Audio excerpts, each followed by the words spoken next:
Hola chicos, ¿cómo están? Bienvenidos de vuelta a mi canal, yo soy Clem y como lo dice el título del video, hoy tenemos charlita nueva sobre libros. Les voy a estar conversando sobre mi manía de leer libros ambientados en verano durante esta época y sobre leer libros ambientados en otoño-invierno, pues también cuando hace frío. Les voy a recomendar algunas lecturas y también me interesa mucho saber su opinión al respecto, así que sin más vamos a comenzar. Bien, no hay estudio científico que garantice que leer historias ambientadas en verano durante esta época o historias ambientadas en otoño-invierno mientras hace frío tengan algún tipo de beneficio específico, porque estuve investigando un poco al respecto. Y antes de recomendarles los libritos, quiero comentarles brevemente respecto a ellos. Ok, el primer punto es la cognición estacional y la receptividad emocional. Y esto se refiere a nuestro cambio en el estado de ánimo a través de las estaciones.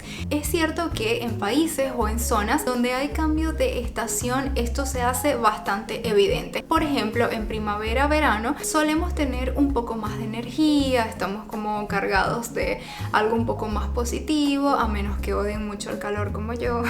Pero esto es algo más general porque el verano y la primavera se asocian, por ejemplo, a salir al parque, a largas caminatas, acá en Argentina a irse al parque a tomar unos mates sentaditos en la grama. Al contrario, el otoño y el invierno se suelen asociar pues a estar en casa con alguna bebida caliente o una mantita puesta, o no sé si yo lo romantizo así porque amo mucho esta temporada, sobre todo el otoño. Pero bueno, a lo que voy con esto es que nuestro estado de ánimo cambia con las estaciones y que también cambian las historias a las que somos más receptivos. Otra cosa que me pareció súper interesante es el concepto de sinestesia emocional, y esto se refiere a cuando un estímulo sensorial o cognitivo, por ejemplo un olor, un color, una letra o incluso una idea, activan una respuesta emocional. Por ejemplo, si estamos leyendo algo en donde nos están describiendo una escena donde hay mucho calor o que está abarrotado o algo así, podríamos incluso tener esa sensación como de ansiedad y de acaloramiento. Otra cosa muy llamativa es la lectura tradicional estacional. Lo vemos en librerías que, depende la temporada, nos recomiendan libros de ese estilo. Si se acerca la temporada de Halloween, entonces todas las librerías están llenas de recomendaciones de terror y de misterio. Ahora bien, no es que leer de acuerdo a la estación sea algo que nos lo va a recomendar un doctor o algo por el estilo, pero sí es cierto que leemos con todas nuestras emociones y que todo lo que nos está rodeando en un momento específico va a afectar el modo en que nos estamos sintiendo mientras estamos leyendo esas historias, que en definitiva puede hacer que la experiencia sea aún más inmersiva. Ahora sí, sin más preámbulos y más contexto, vamos a comenzar con las recomendaciones de libritos. Bien, el primer librito que quiero recomendarles es París era una fiesta, de Ernest Hemingway. En este libro, Hemingway, más allá de contarnos una historia lineal, se trata de una recopilación de memorias y de vivencias, y que si bien va saltando de un lugar a otro, plasma de manera muy correcta y de manera muy vívida todo lo que lo marcó el París de los años 20. Esta es una de mis épocas favoritas y ya sé que el pasado se suele romantizar mucho, pero me encanta fantasear con toda la época bohemia y las calles de Montmartre, con todos los artistas caminando y el auge del impresionismo. Pero este librito nos da un París un poco más real. De hecho, nos retrata la crudeza de la vida que llevaba el artista en sus años de juventud, pero sí nos lleva a recorrer los cafecitos parisinos, las calles, y hace descripciones muy fieles de todo lo que son las calles parisinas parisinas.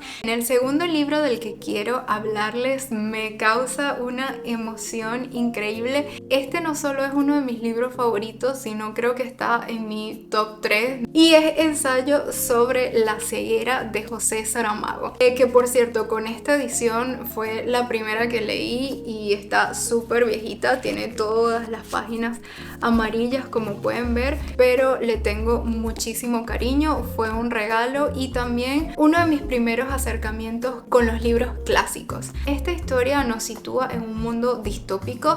De un momento a otro las personas empiezan a quedarse ciegas, ven como una luz blanca y nada más y nadie entiende qué está sucediendo. Además se transmite de una persona a otra muy rápido. En medio de todo este caos el gobierno decide aislar a los primeros infectados, hacen como una especie de cuarentena en donde los trasladan a creo que era un manicomio como abandonado, y allí van metiendo a estas personas sin ningún tipo de personal que los atendiera, digamos, simplemente los abandonan en este sitio a su suerte. Se va a ir abarrotando cada vez más de personas y aquí es cuando yo lo asocio con la temporada de verano, porque si bien esta historia no transcurre en una temporada específica, lo asocio mucho con este abarrotamiento de gente, con este sopor que nos causa o lo que asociamos con el verano, pero de manera negativa. Además nos lleva a lo más profundo del ser humano, nos lleva a la forma más primitiva de lo que somos. Es una joya y se los voy a recomendar siempre que pueda, porque de verdad que vale la pena cada letra escrita acá. Aquellas tardes que pasábamos alrededor de la mesa de madera del jardín, con el enorme parasol sombreando de forma imperfecta mis papeles, con el repiqueteo de los hielos en la limonada, el sonido no muy lejano de las olas besando las enormes rocas y de fondo, proveniente de alguna casa vecina, una emisora de grandes éxitos repetidos una y otra vez de forma entrecortada. Todas estas cosas quedaron enmarcadas para siempre en aquellas mañanas en las que lo único que deseaba era que el tiempo se detuviese, que el verano no terminase jamás, que él nunca se alejase, que la música repetida una y otra vez siguiese para siempre. Pido muy poca cosa y juro que no exigiré nada más en la vida. El siguiente libro es Llámame por tu nombre, de Andrea Simán. Y este libro yo lo amé. Yo amo la película. A mí en lo particular me evoca mucha melancolía. Y ya sé que esta historia tiene por allí un poquito de polémica porque la diferencia de edad entre los protagonistas, yo siento que más allá de ser significativa, porque sea demasiada, porque Elio es un chico de 17 años y Oliver es un universitario de 24 años. Entonces, claro, hay una diferencia de pensamiento entre estos dos chicos, pero en la cual no nos vamos a enfocar en este momento. Yo les voy a dar mi opinión y voy a juzgar este libro como lo que es, como una pieza de literatura y de arte, más allá de una guía de moralidad y de lo que está bien y de lo que está mal. Si no están de acuerdo con ello, está perfectamente bien y cada uno es libre pues de tener su propia opinión. Ahora sí, dicho esto, nos vamos al norte de Italia, a un pueblito en pleno verano de los años 80. La familia de Elio, que es nuestro protagonista y también nuestro narrador en primera persona, está acostumbrado a recibir estudiantes universitarios que están por ahí cercanos a graduarse para que pasen un verano ayudando al padre de Elio pues con sus trabajos como profesor. Así él como que les revisa su trabajo de tesis. El tema es que cuando llega Oliver con un aire de dejadez, como de poco esfuerzo, digamos, en lo que es sus encantos y todo esto, a Elio lo cautiva muchísimo y le parece alguien muy interesante, aunque un poco pedante. Entonces toda esta historia nos va a ir desarrollando la personalidad de Elio y cómo él va descubriendo cosas de las que no tenía idea que podía sentir y que podía experimentar. Este libro tiene escenas de romance, de erotismo también, pero erotismo escrito de una manera muy poética y muy bonita y dejando muchas cosas a la imaginación. y hace que Elio y Oliver también se sientan como personas reales. Es más bien como estar leyendo un poco el diario íntimo de alguien escrito con palabras reales y sin decorar, digamos, demasiado las cosas y sin sobreexplicarlo, porque es como que le estamos leyendo por error el diario de Elio. Él no lo escribió para nosotros, ¿no? Simplemente lo conseguimos y tuvimos la suerte de conocer esta historia. Y el primero es Jenner. Este libro lo terminé de leer hace poco y ya quería hablar de él. Me gustó muchísimo, lo marqué bastante, creo que allí se puede ver las hojitas marcadas. Jane es una chica huérfana que nos echa el cuento de la historia de su vida desde que es pequeña hasta que es adulta, y cómo en una sociedad victoriana tan plagada de prejuicios, sobre todo para una chica huérfana y de bajos recursos que queda, digamos, desamparada en el mundo, busca y persigue su felicidad. Ella nos narra en primera persona su historia y es una protagonista a la que quieres que le salgan las cosas bien, porque se arriesga de modos que nos sorprenden mucho para la época y para su posición, pero Jane siempre intentó como tomar sus decisiones. Tiene una tía que la trata pues bastante mal, la envía a un orfanato bastante precario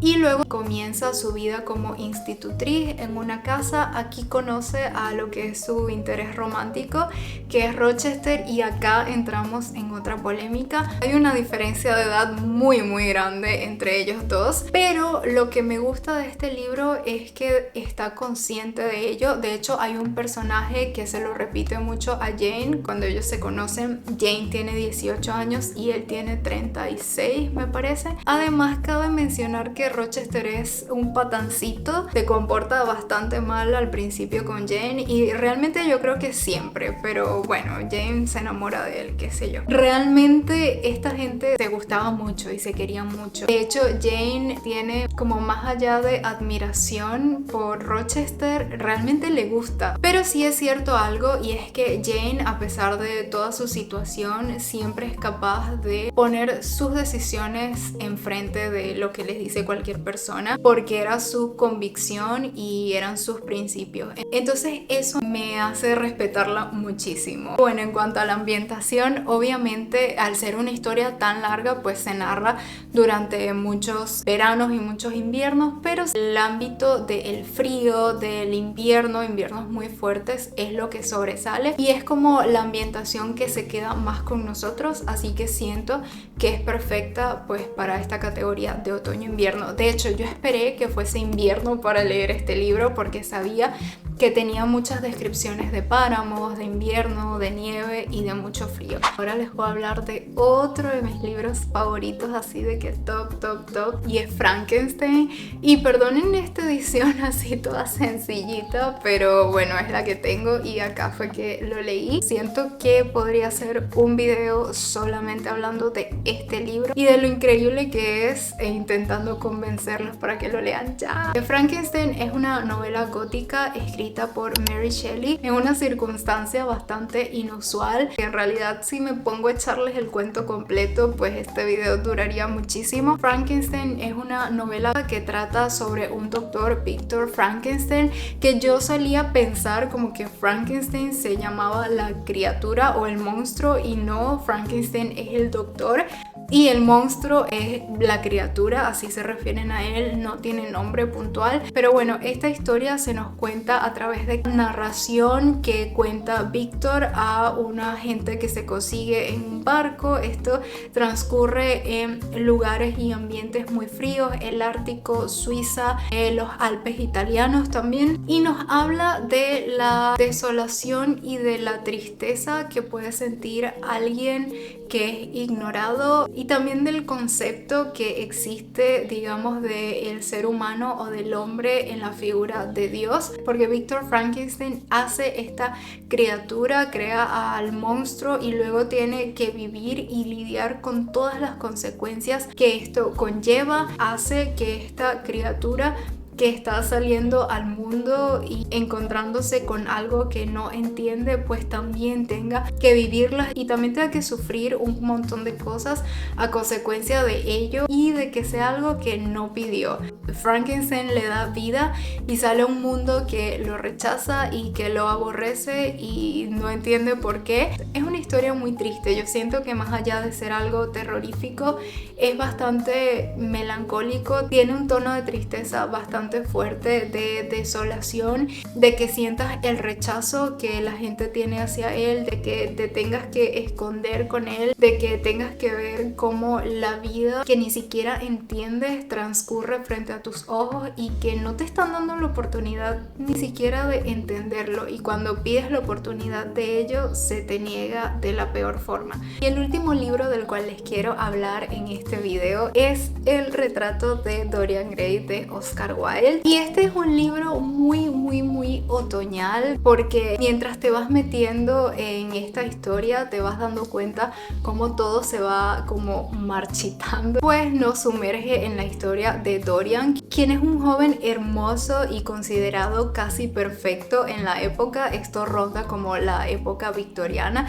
en la cual también vivió el autor, y él conoce a un pintor, a un retratista que queda cautivado por su belleza y que decide retratarlo. También conoce a un aristócrata súper cínico, Lord Henry, y le mete, digamos, ideas a Dorian en la cabeza como de que la moral realmente no sirve para nada, y con esto creo yo que el autor quiere hacer una crítica bastante fuerte a lo que era la sociedad en ese entonces y como si alguien tuviese rienda suelta para hacer lo que quisiera, cómo se comportaría realmente. Entonces Dorian expresa lo que es un deseo que se creería que es imposible, y es que este retrato que el pintor hace de él envejezca en lugar de él. Todo se desarrolla en un ambiente lúgubre, en un Londres lluvioso y todo lleno de neblina, con lo cual es perfecto para esta temporada que les estoy comentando de otoño-invierno. Y bueno chicos, eso es todo por el video de hoy. Espero que les haya gustado esta charlita. Como siempre los invito a dejarme en los comentarios sus recomendaciones, así entre todos podemos ver